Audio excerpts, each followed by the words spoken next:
Hello बच्चा लोग, कैसे हो आप सब। आई होप आप लोग बहुत ज्यादा अच्छे होंगे और अपने बोर्ड एग्जाम के लिए तैयारी कर रहे होंगे। मैं आपको यहाँ पे पढ़ा रही हूँ केमिस्ट्री, जिसमें कि हमारी सीरीज चल रही है कि हम लोग 15 दिन में एमसीक्यूज भी कवर करेंगे और हमारे तीनों के तीनों चैप्टर्स भी कवर करेंगे। तो अभी हम लोग फिलहाल चल रहे हैं चैप्टर नंबर 1 पे, which is chemical reactions and equations, और हम लोग पहुंच चुके हैं पार्ट 3 पे। ठीक है, अब हम लोग ने जो लास्ट पढ़ा था उसके अकॉर्डिंग हम लोग ने केमिकल रिएक्शंस के बारे में कंप्लीटली डिस्कस कर चुके हैं, और केमिकल इक्वेशन का जरा सा मैंने आपको ब्रीफ दे दिया था, छोटे मुंह बड़ी बात में आपको थोड़ा सा समझा दिया था केमिकल इक्वेशंस के बारे में। अच्छा, अब हम लोग ये भी तो जाने कि भाई हम लोग छोटे मुंह बड़ी बात कैसे करें, राइट। तो केमिकल इक्वेशंस को इस तरीके से कैसे रिप्रेजेंट किया जाए कि वो हमारे एग्जामिनर को सब कुछ बता दे, यानी कि हमें उसके बारे में कई सारी इंफॉर्मेशन भी देनी पड़ेगी, हमारे रिएक्टेंट के बारे में, हमारे प्रोडक्ट के बारे में हमें कई सारी इंफॉर्मेशन भी देनी पड़ेगी। तो क्वेश्चन अराइज होता है कि how to make a equation, chemical equation more informative. ठीक, तो सबसे पहले तो हमें उसके फिजिकल स्टेट्स मेंशन करने हैं। फिजिकल स्टेट्स यानी कि या तो सॉलिड, या तो लिक्विड, या तो गैस, या तो हमारा एक्वस होते हैं भाई रिएक्टेंट या फिर प्रोडक्ट जो हमारे बन रहे होते हैं। ठीक है, या तो वो सॉलिड स्टेट में होते हैं, या तो वो लिक्विड स्टेट में होते हैं, या तो वो गैसियस स्टेट में होते हैं, या फिर वो एक्वस स्टेट में होते हैं। एक्वस स्टेट का मतलब मैं आप लोग को बता दूं, एक्वस मतलब कि हमारा जो सोल्यूशन पानी में बना हुआ है, यानी कि H2O में बना हुआ है। ठीक है, तो जब हम लोग बात करते हैं मेंशनिंग द फिजिकल स्टेट्स के बारे में, तो हम लोग को ये बताना है कि हमारा रिएक्टेंट कौन से स्टेट में है। जैसे कि हम लोग एग्जांपल ले सकते हैं, एनसीईआरटी के पहले पेज पे, आई थिंक चैप्टर के पहले पेज पे ही ये वाला डायग्राम बना हुआ होगा, जब हम लोग मैग्नीशियम रिबन को जला रहे हैं। मैंने आपको पिछले वीडियो में भी बताया है कि जब मैग्नीशियम रिबन को बर्न करते हैं तो ऑक्सीजन, जाहिर सी बात है, उसमें रिएक्ट होगी, और एटमॉस्फेरिक ऑक्सीजन के साथ वो रिएक्ट करके एक डार्जलिंग फ्लेम देता है। क्या करता है, मैग्नीशियम ऑक्साइड बना लेता है, जो कि क्या है, सॉलिड फॉर्म में है। हमें ये पता चल गया कि हमारा मैग्नीशियम किस फॉर्म में है, वो सॉलिड स्टेट में है। ऑक्सीजन तो भाई हमारी गैस है ही, और वो क्या बनाता है, मैग्नीशियम ऑक्साइड, जो कि एक डार्जलिंग फ्लेम के साथ बर्न करता है। आपसे क्वेश्चन इस तरीके से पूछा जा सकता है, an X element when burned with a flame produces a dazzling flame of dash. तो आप लोग को मैग्नीशियम ए हुआ और मैग्नीशियम ऑक्साइड बी हो गया हमारा आंसर। तो इसको भी जरूर ध्यान दीजिएगा बच्चों, एनसीईआरटी के फिगर्स को जरूर ध्यान दीजिएगा। केमिस्ट्री में जब भी बात होती है हमारे एग्जामिनेशन पॉइंट ऑफ व्यू की, तो एनसीईआरटी की एक एक लाइन इंपॉर्टेंट होती है। एक एक लाइन से वो क्वेश्चंस पूछते हैं, चाहे वो फिगर हो, चाहे छोटा सा बॉक्स बना हुआ हो। ठीक है, चलिए अब हम लोग एक और एग्जांपल बता देते हैं। ये देखिए, जिंक हमारा क्या होता है, सॉलिड स्टेट होता है। जब हम लोग फिजिकल स्टेट्स का एग्जांपल बता रहे हैं, जिंक हमारा क्या होता है, सॉलिड स्टेट में होता है। और H2SO4 किसमें है, एक्वस स्टेट में है। जो भी बच्चा आप लोगों केमिकल लेबोरेटरीज में, जब आप लैब में अपने 11th क्लास में जाकर के काम करोगे, या अगर आपने क्लास 10th में काम किया हो, तो H2SO4 या फिर जो भी एसिड्स या फिर जो भी एलिमेंट जनरली मिलते हैं वो हमारी एक्वस फॉर्म में होते हैं, यानी कि वो वाटर में डिसॉल्व किए गए होते हैं। तो वो क्या बनाता है, जिंक सल्फेट। क्या बनाता है, जिंक सल्फेट, जो कि हमारा क्या होता है, किस फॉर्म में होता है, एक्वस स्टेट में होता है। और हाइड्रोजन गैस क्या हो जाती है, रिलीज हो जाती है। अप एरो का मतलब मैं आपको बता चुकी हूँ कि हमारी गैस क्या हो रही है, रिलीज हो रही है। डाउन एरो का मतलब होता है कि हमारा प्रेसिपिटेट फॉर्मेशन हो रहा है। ठीक है, अब हम लोग ने एक पॉइंट तो कवर कर लिया कि केमिकल इक्वेशन को इंफॉर्मेटिव कैसे बनाया जाता है। नेक्स्ट पॉइंट आता है कि हम लोग हीट चेंजेस के भी बारे में केमिकल इक्वेशन में मेंशन करेंगे। हीट चेंजेस यानी कि या तो हमारा टेम्परेचर इंक्रीज होगा, या तो हमारा टेम्परेचर डिक्रीज होगा। जब हमारा टेम्परेचर इंक्रीज होता है तो वो कौन सी रिएक्शन होती है बच्चों, हाँ जी, एक्सोथर्मिक रिएक्शन होती है। जब हमारा टेम्परेचर डिक्रीज होता है तो क्या होती है हमारी रिएक्शन, एंडोथर्मिक रिएक्शन होती है। ठीक, जब हमारा टेम्परेचर इंक्रीज करता है तो वो क्या होती है, एक्सोथर्मिक। एक्सो ही लिख दे रहे हैं सिर्फ। और जब हमारा टेम्परेचर डिक्रीज होता है तो वो क्या होती है, एंडोथर्मिक। अब कैसे, इस बात थोड़ा छोटा सा बोर्ड है, आप लोग जरा सा अपनी आंखों पे जोर डाल के देख लीजिएगा। टेम्परेचर जब इंक्रीज हो रहा है तो वो क्या है, एक्सोथर्मिक रिएक्शन। तो हम लोग डेल्टा एच को रिप्रेजेंट करते हैं हमारे यहाँ कहीं पे। केमिस्ट्री की जो रिएक्शन हमारी जो कंप्लीट हो गई, इसको साइड में मेंशन किया जाता है कि हमारी हीट एनर्जी रिलीज कितनी हो रही है। अच्छा, जब हमारी हीट एनर्जी रिलीज हो रही है यानी कि वो एक एक्सोथर्मिक रिएक्शन है, तो डेल्टा एच यानी कि एच क्या होता है, हमारा हीट होती है। डेल्टा एच यानी कि चेंज इन हीट हमेशा नेगेटिव होता है for an exothermic reaction, and for an endothermic reaction delta H क्या होता है, हमेशा पॉजिटिव। और भाई डेल्टा एच कैसे निकाला जाता है, मैं यहाँ पे बता दे रही हूँ। डेल्टा एच होता है हमारा heat during the product minus heat during the reactant, ठीक, sorry, heat during the reactant, ठीक है। तो जब हमारा नेगेटिव आता है तो इसका हमारा कौन सा हुआ, एक्सोथर्मिक रिएक्शन। जब आया हमारा डेल्टा एच पॉजिटिव तो हमारी हुई एंडोथर्मिक रिएक्शन, ठीक है। जब हम लोग ने हीट चेंजेस के बारे में मेंशन कर लिया तो हम लोग कई सारी कंडीशंस के भी बारे में तो मेंशन करेंगे, है ना। तो कंडीशंस, कई सारे ऐसे रिएक्शंस होते हैं जो हम लोग स्पेसिफिक प्रेशर और स्पेसिफिक टेम्परेचर और स्पेसिफिक कैटलिस्ट के साथ परफॉर्म कराते हैं। कैटलिस्ट बच्चों वो होते हैं जो कि हमारी रिएक्शन को एक्सेलरेट कर दें। जैसे कि हम लोग एग्जाम्पल लेते हैं KClO3, ठीक है। KClO3 क्या होता है बच्चों, पोटेशियम क्लोरेट। के क्या है, पोटेशियम, ठीक है, पोटेशियम क्लोरेट, RATE। क्लोरेट को क्या किया हम लोग ने, हीट किया। छोटे से डेल्टा का मतलब या फिर छोटे से ट्रायंगल का मतलब, अगर वो रिएक्शन पे बना हुआ है, एरो पे बना हुआ है, इसका मतलब कि हम लोग क्या कर रहे हैं, KClO3 को हीट कर रहे हैं। जो भी, जब भी किसी भी रिएक्शन के एरो पे ये मेंशन्ड हो, मतलब कि हम लोग का हीटिंग प्रोसेस इन्वॉल्व है। अब जरूरी नहीं है कि वो आपको मेंशन करके दे कि किस टेम्परेचर पे हमारी हीट करी जा रही है, ठीक है। और MnO2 क्या है यहाँ पे, कैटलिस्ट। हम लोग ने, जी हाँ, हम लोग ने कैटलिस्ट का भी मेंशन किया है कि हमारा पोटेशियम क्लोरेट जब हीट किया जाता है MnO2 की प्रेजेंस में, यानी कि MnO2 as a catalyst use किया जा रहा है, तो वो क्या बना रहा है, पोटेशियम क्लोराइड, और हमारा ऑक्सीजन गैस रिलीज हो जा रही है। देखिए यहाँ पे हम लोग ने सॉलिड और गैस भी मेंशन कर दिया, ठीक। अब नेक्स्ट हमारा एक और कॉन्सेप्ट हमारे दिमाग में आता है कि भाई अगर हम लोग ने ये हटा दिया, ये 2 हटा दिया, ये 2 हटा दिया और यहाँ से 3 हटा दिया, तो ये वाली रिएक्शन हमारी क्या हुई, जी हाँ, अब हम लोग बढ़ने वाले हैं बैलेंसिंग की ओर, जो कि एक बहुत इंपॉर्टेंट टॉपिक भी है और बच्चों को जनरली पता नहीं क्यों नहीं समझ में आता है। मुझे तो यही नहीं समझ में आता कि बच्चों को बैलेंसिंग क्यों नहीं समझ में आती है, यू नो।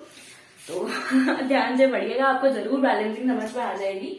अच्छा, अब मैं बात कर रही थी, जब हम लोग ने इक्वेशन को बैलेंस करके नहीं रखा है तो वो इक्वेशन क्या हुई हमारी, स्केलेटल इक्वेशन हुई। क्या हुई, स्केलेटल इक्वेशन, या फिर उसको बोल सकते हैं अनबैलेंस इक्वेशन।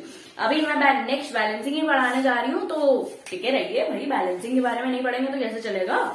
ये हुई हमारी स्केलेटल इक्वेशन या फिर अनबैलेंस इक्वेशन। हाँ जी बच्चा लोग, तो नेक्स्ट आता है हमारा बैलेंसिंग, जो कि पता नहीं आप लोग को क्यों नहीं समझ में आता। कोई बात नहीं, हम समझा देंगे, टेंशन नहीं लेनी यार, बिल्कुल भी टेंशन नहीं लेनी है भाई। मैंने आजकल देखा है बच्चे कुछ ज्यादा ही पैनिक कर रहे हैं, तो प्लीज पैनिक मत करिए, ठीक है, कोई बात नहीं। इट्स जस्ट मार्क्स, वो कहते हैं ना कि a piece of paper can not decide your future, तो एग्जैक्टली ऐसा ही होता है। ठीक है, आपको नंबर जरूर लाने हैं और केमिस्ट्री और मैथ्स में तो स्पेशली लाने हैं, लेकिन आपको टेंशन नहीं लेनी है बच्चों, प्लीज टेंशन मत लीजिए। चलिए हम लोग बातें करने पे नहीं, हम लोग आ जाते हैं हमारी बैलेंसिंग पे। अभी मैंने आपको बताई स्केलेटल इक्वेशन। स्केलेटल इक्वेशन वो इक्वेशन होती है जो कि हमारी अनबैलेंस्ड हो, है ना। वो इक्वेशन जिसमें कि हमारे number of moles of reactant किसके अनइक्वल हो, number of moles of product के, यानी कि वो क्या हो गई, हमारी स्केलेटल इक्वेशन हो गई। फॉर एग्जाम्पल हम लोग कंसिडर कर सकते हैं, जब हमारा H2 यानी कि हाइड्रोजन गैस जब Cl2 के साथ रिएक्ट कर रही है, यानी कि क्लोरीन गैस के साथ रिएक्ट कर रही है, तो वो क्या बना रहा है, HCl बना रहा है। हमने इसमें नंबर ऑफ मोल्स नहीं बैलेंस किए हुए हैं, तो अगला आता है हमारा भाई बैलेंस कैसे किया जाए। तो चलिए हम लोग पढ़ लेते हैं बैलेंस केमिकल इक्वेशन के बारे में। भाई बैलेंसिंग प्लीज सीख लीजिए, देखिएगा जरूर, बहुत इजी तरीके से बताऊंगी, आपको बिल्कुल अच्छे से समझ में आ जाएगा, कोई प्रॉब्लम नहीं होगी आगे कभी भी बैलेंसिंग में। ठीक, तो अब हम लोग ने पहले ये डिस्कस किया था, मैंने आपको ये चीज जरूर बोली थी कि बैलेंस केमिकल इक्वेशन में, यानी कि बैलेंसिंग में हमारा क्या, कौन सा लॉ ऑफ कंजर्वेशन ऑफ मास काम आने वाला है। क्या था लॉ ऑफ कंजर्वेशन ऑफ मास? सोचिए, थोड़ा सा सोचिए और बताइए। नहीं बताओगे मुझे पता है, हम बता रहे हैं, याद तो होगा नहीं आप लोग को, तो भाई किस लिए हम दोबारा बताने के लिए। Law of conservation of mass ये कहता है कि matter can neither be created nor be destroyed, it can only be converted from one form to another form. और दूसरा उसका पॉइंट क्या था कि हमारा number of moles of reactant किसके इक्वल होना चाहिए, number of moles of product के इक्वल होना चाहिए। ये law of conservation of mass हमारा कह रहा था कि हमारे रिएक्टेंट के मोल्स और प्रोडक्ट के मोल्स इक्वल होने चाहिए। अभी ऊपर मैंने आपको HCl बनने का एग्जांपल बताया, H2 प्लस Cl2 बना रहा है हमारा HCl। अब देखिए ये क्या है, हमारे 2 हाइड्रोजन है, ये कितने हैं, 2 कैल्शियम कह रही हूँ सॉरी, 2 क्लोरीन है, और ये क्या है, एक HCl एक हाइड्रोजन और एक क्लोरीन प्रेजेंट है। तो क्या हमारे नंबर ऑफ मोल्स इक्वल है? नहीं। तो आगे चलिए, अब आपको सिखाते हैं कि कैसे इजी तरीके से बैलेंसिंग करी जाए। घबराना नहीं प्लीज, बैलेंसिंग देख करके बहुत इजी होती है। बहुत सारे लोग बैलेंसिंग को लेकर के पता नहीं क्यों हवा बना के रखते हैं, बहुत इजी है, वीडियो में बने रहिए, देखिएगा बच्चों। तो हम लोग बैलेंसिंग पे वापस आए तो हम लोग कंसिडर कर सकते हैं एक बेसिक सी इक्वेशन जिसमें कि a plus A plus bb plus give C plus D, यानी कि a c b d ये सब क्या है, हमारे नंबर ऑफ मोल्स हैं, किसके, कैपिटल ए के, कैपिटल बी के, कैपिटल सी के और कैपिटल डी के। हमें इनको इक्वल करना है ताकि हमारा मास ऑफ रिएक्टेंट किसके इक्वल हो जाए, मास ऑफ प्रोडक्ट। एक मिनट, मैंने चालू भी किया, हाँ, मास ऑफ रिएक्टेंट किसके बराबर हो जाए, हमारे मास ऑफ प्रोडक्ट के। तो हमें इसी तरीके से बैलेंसिंग को करना होता है। तो बेसिक कॉन्सेप्ट यही है कि हमारा मास ऑफ रिएक्टेंट किसके बराबर हो, मास ऑफ प्रोडक्ट के। एग्जाम्पल से हम बताते हैं। अभी मैंने आप लोग को हाइड्रोजन गैस और क्लोरीन गैस की रिएक्शन बनाई जो कि दे रहा है हमारा क्या, HCl। तो बेसिकली आप इस तरीके से डब्बा बनाना है, उसमें लिखना है एटम्स, रिएक्टेंट हमारा क्या होता है, लेफ्ट साइड होता है, क्या होता है, लेफ्ट साइड, और प्रोडक्ट क्या होता है, राइट साइड होता है। ठीक, कई सारे बच्चों को रिएक्टेंट और प्रोडक्ट में डिफरेंस भी नहीं पता होता है। भाई रिएक्टेंट आपस में क्या कर रहे हैं, 2 सब्सटेंस आपस में मिल करके एक नया सब्सटेंस बना रहे हैं। ठीक, तो लेफ्ट साइड हमारे केमिकल इक्वेशन में रिएक्टेंट लिखे जाते हैं और राइट साइड हमारा प्रोडक्ट लिखा जाता है। ठीक, आपने क्या बोला मैंने कि आपको एटम्स का एक बॉक्स बनाना है, एक बॉक्स बनाना है रिएक्टेंट का और एक बॉक्स बनाना है प्रोडक्ट का। ठीक, अब हम लोग देखते हैं हमारी इस वाली बेसिक सी हलवा सी एकदम इजी सी इक्वेशन से स्टार्ट करेंगे, फिर हम लोग टिपिकल बैलेंसिंग पे जाएंगे। ठीक, अब हम लोग एटम्स ले लेते हैं कुछ, क्या है हमारे इसमें, एक तो है हमारा हाइड्रोजन, दूसरा है क्लोरीन। इसमें ज्यादा एटम्स तो है नहीं भाई, इस वाली रिएक्शन में 2 ही एटम्स का तो इन्वॉल्वमेंट है, एक हाइड्रोजन और एक क्लोरीन। अब यहाँ पे हमें मेंशन करना है नंबर ऑफ रिएक्टेंट्स और नंबर ऑफ प्रोडक्ट्स कि भाई हमारे हाइड्रोजन के रिएक्टेंट साइड कितने नंबर हैं, कितने हैं यहाँ पे, ये देखिए यहाँ पे लिखा हुआ ये है 2। क्लोरीन के कितने हैं, 2। यहाँ पे हाइड्रोजन के कितने हैं, 1। प्रोडक्ट के कितने हैं, 1। तो क्या ये हमारे लॉ ऑफ कंजर्वेशन ऑफ मास को फॉलो कर रही है, नहीं फॉलो कर रही है। तो हमें क्या कराना है, इसको फॉलो कराना है, क्योंकि हमें लॉ ऑफ कंजर्वेशन ऑफ मास को तो फॉलो करना ही है। ठीक, तो क्या करेंगे हम लोग, सिंपली अगर इसको, जैसे अगर आपने linear equation in 2 variables maths में पढ़ा हो तो हम लोग उसमें एलिमिनेशन में क्या करते थे, हमारी दोनों इक्वेशंस को बराबर कर देते थे। अगर हम लोग प्रोडक्ट साइड 2 से मल्टीप्लाई कर दे, इसमें भी और इसमें भी, तो क्या ये 2 के बराबर आ जाएगा, ये भी क्या 2 के बराबर आ जाएगा, तो ये बैलेंस हो जाएगी, है ना। ठीक, तो क्या करें हम लोग, H2 है, Cl2 है, अगर इस तरफ 2 लगा दे तो ये क्या हो गए, 2 हाइड्रोजन हो गए हमारे और 2 क्लोरीन हो गए, है ना। तो क्या हमारी law of conservation of mass follow हो गया, जी हाँ। हम लोग, आप लोग कहोगे मैम हम लोग बैलेंसिंग आखिर करते कैसे हैं, भाई हिट एंड ट्राई लगाना है, जो आप लोग को सबसे ज्यादा पसंद है। कई सारे बच्चे एमसीक्यूज में तुक्के भिड़ा के आते हैं और कई सारे के सही भी हो जाते हैं, वो काम आपने नहीं करना है क्योंकि मैं आपको बैलेंसिंग सिखा रही हूँ, सीख लो अच्छे से। ठीक, हमारा क्या हो गया, law of conservation of mass follow हो गया। हम लोग ने क्या किया, H2 plus Cl2 gives 2HCl, हम लोग ने क्या कर दिया, इक्वेशन को बैलेंस कर दिया। पहले ये कौन सी इक्वेशन थी, स्केलेटल इक्वेशन थी, अब ये क्या हो गई, बैलेंस्ड इक्वेशन हो गई। चलिए आगे कुछ और एग्जांपल डिस्कस करते हैं। पहले शुरू में ऐसे ही डब्बे बनाएंगे हम, फिर उसके बाद डायरेक्ट करेंगे, जी हाँ। आप तक बचने नहीं वाले हैं एनी विच वेज बैलेंसिंग में। अगर आपको 11th-12th में साइंस लेनी है तो बैलेंसिंग तो कभी भी पीछा नहीं छोड़ेगी। केमिस्ट्री लोगे तो बेटा बैलेंसिंग तो सीखनी पड़ेगी। तो और एग्जांपल्स बताते हैं, कुछ फर्दर बैलेंसिंग के एग्जांपल्स के बारे में डिस्कस करते हैं। सबसे बेसिक एग्जांपल हम लोग का वाटर का फॉर्मेशन। क्या होता है, हमारी हाइड्रोजन गैस कंबाइन करती है किसके साथ, ऑक्सीजन गैस के साथ, और वाटर बना लेती है विच इज अ लिक्विड। हम लोग को स्टेट भी मेंशन करने हैं, ये मैंने अभी बताया था, how to make a reaction या फिर केमिकल इक्वेशन मोर इंफॉर्मेटिव। ठीक, इस वाले में आ जाते हैं सबसे इजी सी, अभी एक HCl का एग्जांपल बताया था, अब H2O का एग्जांपल बताते हैं। देखिए इसमें एटम्स कौन कौन से हैं, जी हाँ आप सही कह रहे हैं, हाइड्रोजन और ऑक्सीजन। क्या है, एटम्स हमारे हाइड्रोजन है और ऑक्सीजन है। हमारे प्रोडक्ट साइड भी H2O ही है, यानी कि हमारा हाइड्रोजन है और ऑक्सीजन है। अब इसमें देखते हैं नंबर ऑफ रिएक्टेंट्स कितने हैं, 2 हैं। Number of reactants of oxygen कितने हैं, 2 हैं। यहाँ पे हाइड्रोजन कितना है, प्रोडक्ट साइड 2 है, और ऑक्सीजन कितना है, 1। तो यानी कि सिर्फ हमारा ऑक्सीजन अनबैलेंस्ड है। अब कहोगे मैम हमें जब ऑक्सीजन को बैलेंस करना है हम लोग सिंपली इसको 2 से मल्टीप्लाई कर दें। तो यहाँ पे अब देखिए हम लोग ने जब 2 से मल्टीप्लाई किया, जब हम लोग ने 2 मोल्स ले लिए, तो अब देखिए हाइड्रोजन का नंबर ऑफ प्रोडक्ट्स कितने हो गए, 2 इंटू 2 4 हो गए। तो यहाँ पे गड़बड़ हो गई। अब क्या करें, इसको भी जरा 2 से मल्टीप्लाई कर दें। अगर हम लोग इसको 2 से मल्टीप्लाई करेंगे तो कितने हो गए हमारे, 4 हाइड्रोजन हो गए। कितने हो गए, 4 हाइड्रोजन। अब हम लोग दोबारा से चेक कर लेते हैं कि हमारे नंबर ऑफ रिएक्टेंट्स और नंबर ऑफ प्रोडक्ट्स कितने हैं। हाइड्रोजन कितने हैं यहाँ पे, रिएक्टेंट साइड 4 हैं, ऑक्सीजन कितने हैं, 2 हैं, प्रोडक्ट साइड कितने हैं, हाइड्रोजन 4 हैं, और हमारे दूसरी प्रोडक्ट साइड क्या है, कितने हैं, ऑक्सीजन 2। तो क्या हमारा law of conservation of mass follow हो गया, क्या हमारी इक्वेशन बैलेंस हो गई।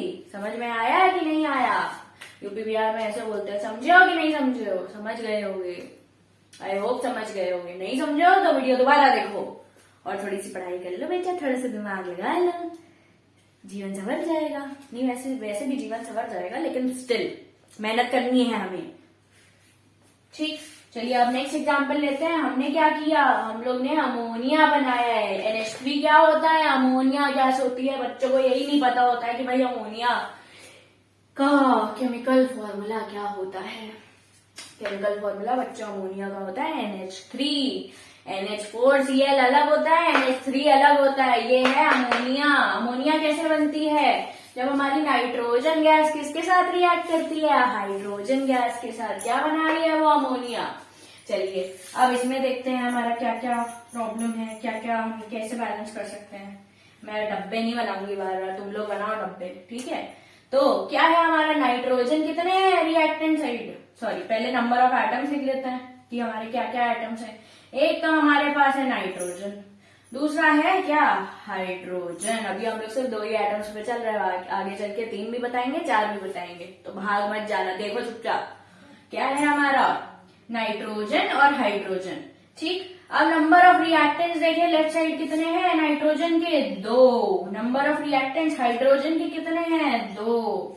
ठीक, अब यहाँ पे देखिए नाइट्रोजन कितना है प्रोडक्ट साइड 1 और हाइड्रोजन कितना है 3। ये तो बहुत, आप तो कहोगे मैम ये तो बड़ा डिफिकल्ट हो गया। कुछ डिफिकल्ट नहीं है, आराम से कर लेंगे हम लोग, कोई टेंशन वाली बात ही नहीं है। देखिए नाइट्रोजन कितने हैं 2, क्या करें हम लोग इसको 2 से मल्टीप्लाई करते हैं, ठीक। लेकिन अगर हम लोग इसको 2 से मल्टीप्लाई करते हैं तो हाइड्रोजन कितने हो गए 6, और जबकि हमारे यहाँ पे हाइड्रोजन कितने हैं 2, इसको 3 से मल्टीप्लाई करेंगे तो यहाँ पे 6 आ जाएगा, ठीक। इसको क्या किया हम लोग ने 3 से मल्टीप्लाई किया, यहाँ पे कितना आया अब हमारा 2 आया। देखें क्या क्या अब इम्बैलेंस है कि बैलेंस हो गई हमारी इक्वेशन। चलो देखते हैं नाइट्रोजन कितने हैं 2, यहाँ पे नाइट्रोजन कितने हैं 2, प्रोडक्ट और रिएक्टेंट नाइट्रोजन के इक्वल हो गए, ठीक। हाइड्रोजन देखिए कितने हैं 6, और यहाँ पे कितने हैं अभी भी 3 into 2 हम लोग ने ऑलरेडी कर दिया, तो यहाँ पे कितने आ गए 6। तो क्या हमारी रिएक्शन बैलेंस हो गई? समझ में आया? समझे हो कि नहीं समझे हो? समझ गए होगे।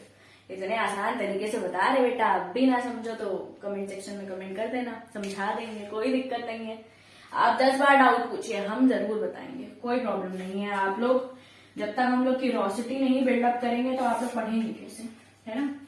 और जब पढ़ेंगे तो डाउट्स तो आएंगे, क्योंकि पहली बारी में तो हर किसी को नहीं समझ में आता, है ना। हमें भी नहीं समझ में आया था पहली बारी में बैलेंसिंग, तो कोई प्रॉब्लम नहीं है। अगर आपको बैलेंसिंग में प्रॉब्लम भी हो रही है तो कोई बात नहीं, हम भी उस फेज से गुजरे हैं, लेकिन बैलेंसिंग बहुत आसान होती है, ठीक।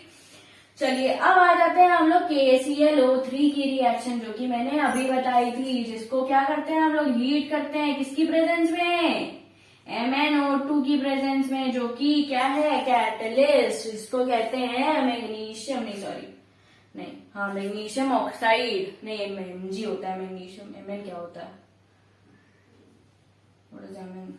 मैंगनीज, मैंगनीज किसकी प्रेजेंस में हम लोग रिएक्ट कर रहे हैं। चलिए हम लोग ये सारी रिएक्शन पे आ जाते हैं। क्या कर रहे हैं हम लोग पोटेशियम क्लोरेट की रिएक्शन, क्या कर रहे हैं पोटेशियम क्लोरेट को हीट कर रहे हैं, किसकी प्रेजेंस में MnO2 की प्रेजेंस में, जो कि एक कैटलिस्ट है, क्या बना दे रहा है KCl, और ऑक्सीजन गैस रिलीज हो जा रही है। चलिए अब इसके एटम्स लिखते हैं। पहला एटम इसमें यहीं पे दिख रहा है, क्या है potassium, which is K, Cl क्या है क्लोरीन, O क्या है ऑक्सीजन। 3 एटम्स है हमारे यहाँ पे। पता नहीं ऑक्सीजन को मैं कितना गंदा करूंगी, तो आप लोग ऐसे नहीं किया करो, नॉर्मल ऑक्सीजन, ठीक। अब देखते हैं कि हमारे नंबर ऑफ रिएक्टेंट्स, पोटेशियम के रिएक्टेंट साइड कितने हैं 1 है, प्रोडक्ट साइड कितने हैं 1 है, क्लोरीन के कितने हैं 1 है, यहाँ पे कितने हैं 1 है, ऑक्सीजन के कितने हैं 3 है, यहाँ पे ऑक्सीजन के कितने हैं 2। तो ये दोनों तो मैम आप लोग कहोगे मैम बैलेंस है, लेकिन हमारा ऑक्सीजन इम्बैलेंस है ना।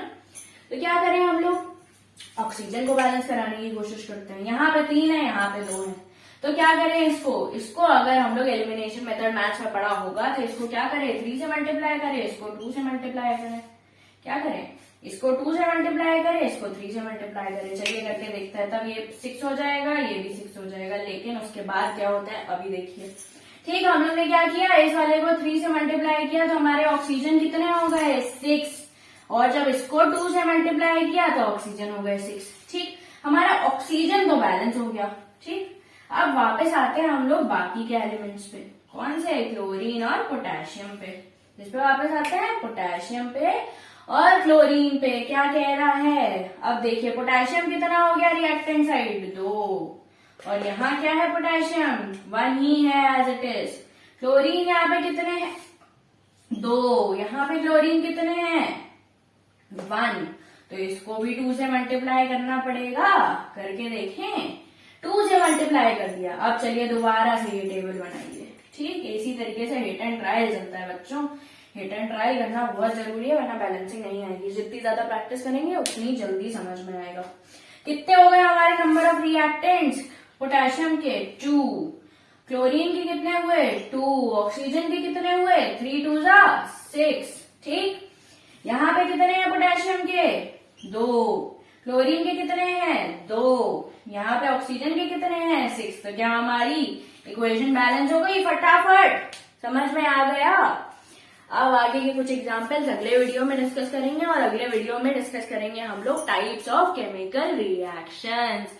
कितने टाइप्स होते हैं, अगर पहले से पढ़ के रखा होगा तो पता होगा। हमारे कितने होते हैं नहीं पता है तुम लोग को, कोई बात नहीं, अगला वीडियो देख लेना, सब समझा देंगे, सब याद हो जाएगा धीरे धीरे करके। और मैं एमसीक्यूज भी कराऊंगी, तो एमसीक्यूज वाला वीडियो जरूर देखना। बैलेंसिंग के कुछ एग्जांपल्स हम लोग अगले वीडियो में डिस्कस करेंगे। और अगर वीडियो पसंद आया हो तो प्लीज प्लीज प्लीज जरूर लाइक करना, सब्सक्राइब जरूर करना। और